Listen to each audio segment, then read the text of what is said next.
En 1980, en Guatemala, el destino llevó a una familia a mudarse a una casa en la capital, sin sospechar que este lugar albergaría un cuadro maldito que desataría una serie de eventos inexplicables y aterradores. Soy Ángelo Venegas de After Midnight Show y te invito a apagar las luces, tomar asiento y ver este video, al que he titulado La maldición del cuadro del payaso.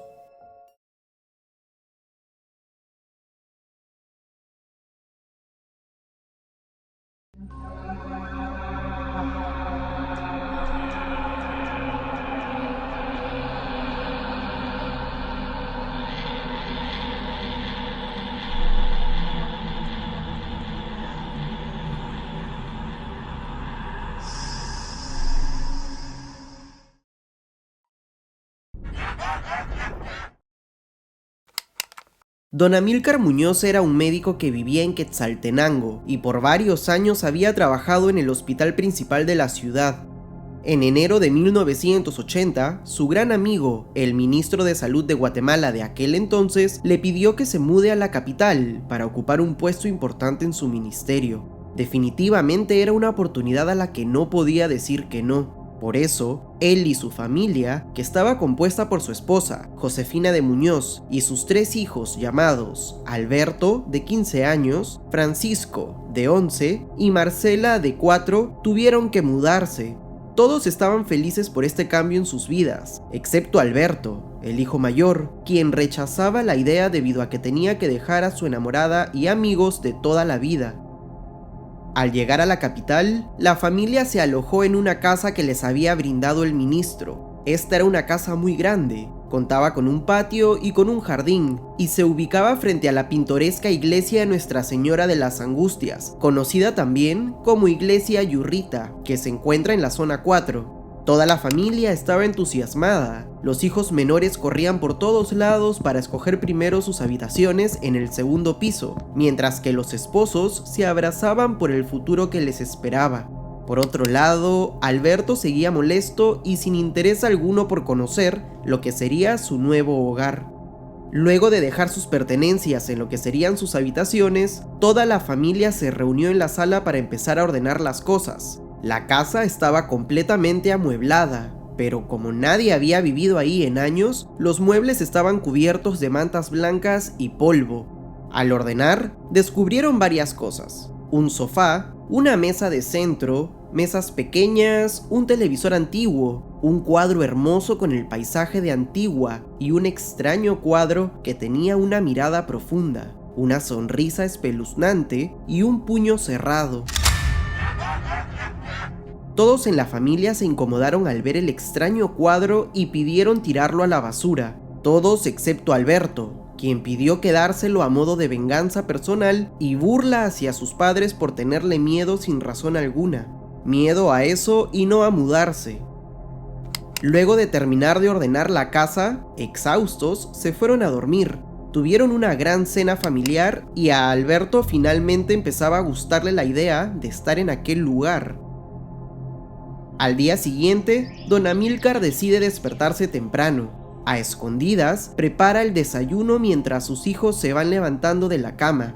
Primero llega Marcela, luego Alberto y por último Francisco. Don Amílcar envía a Marcela a despertar a su mamá, porque ya eran las 10 de la mañana y el desayuno se iba a enfriar.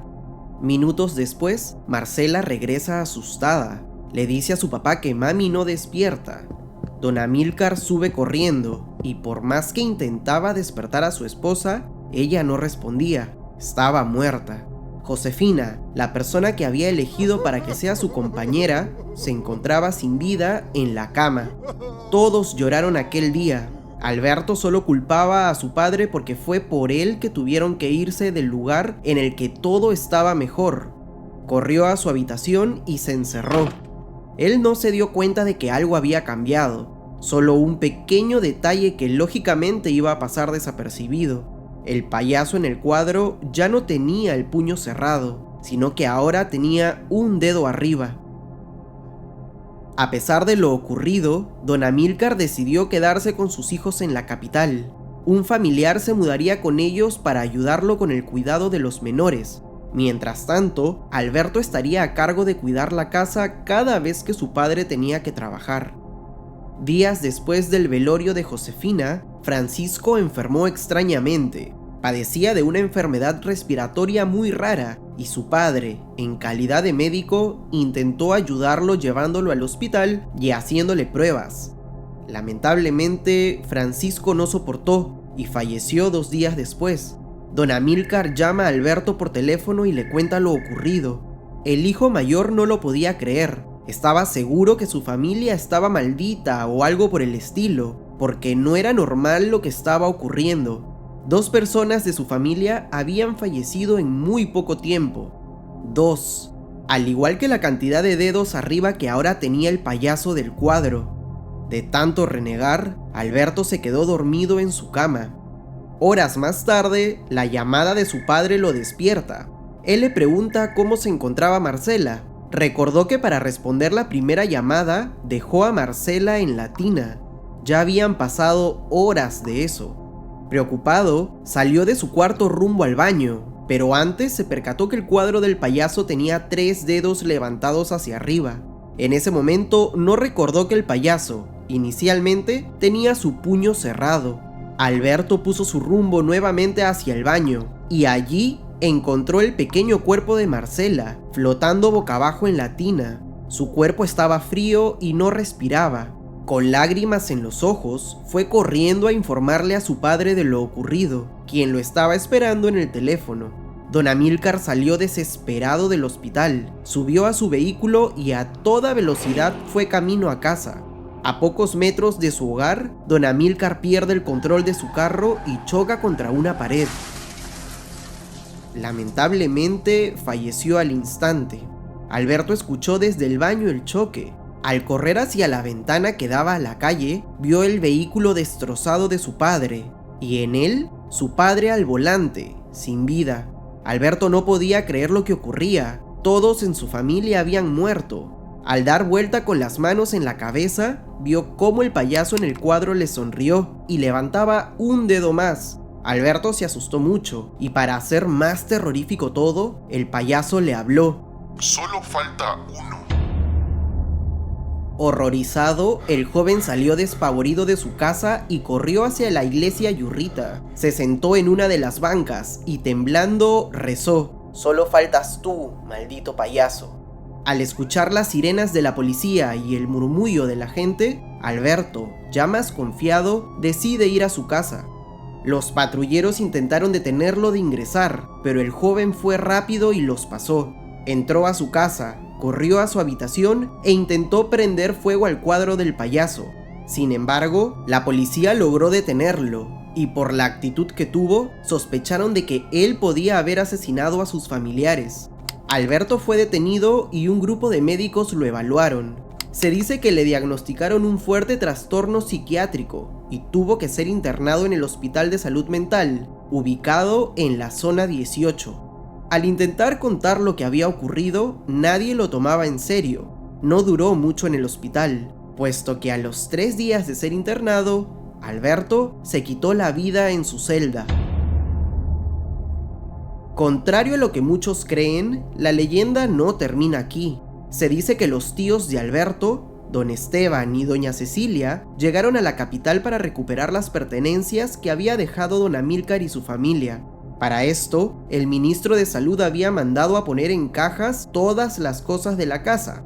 Al regresar a Quetzaltenango, los familiares encontraron el cuadro del payaso y vieron que este tenía 5 dedos levantados. Inmediatamente entraron en pánico, ya que ellos sí creían la historia de Alberto, y recordaron que el joven dijo que el payaso solo tenía 4 dedos levantados.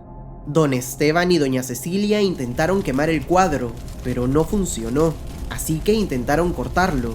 ¿Qué creen? Esto tampoco funcionó. Definitivamente no querían quedarse con el cuadro en su casa. Es así como deciden colocarlo en la calle para que la maldición no los afecte.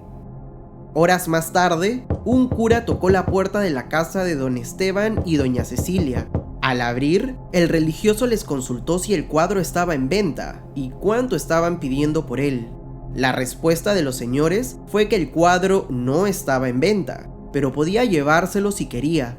El cura entonces decide marcharse con el cuadro en sus brazos, cuadro que don Esteban se percató que ahora mostraba al temible payaso con el puño cerrado.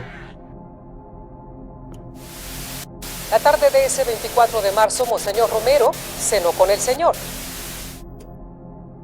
El 24 de marzo de 1980, las noticias anunciaron el asesinato del arzobispo Óscar Romero en San Salvador, a manos de la guerrilla de ese país. Don Esteban y doña Cecilia reconocieron el rostro en la pantalla y se dieron cuenta que se trataba del cura al que le habían regalado el cuadro. Se desconoce el paradero actual del cuadro. Algunos afirman que Rosemary Kennedy es la autora de dicha pintura y que fue esta la causante de la maldición de la familia Kennedy. Los que descartamos esta parte de la leyenda, solo esperamos que el cuadro se encuentre bajo 7 llaves, esté donde esté. La casa de la familia de don Amílcar fue demolida al poco tiempo de las tragedias.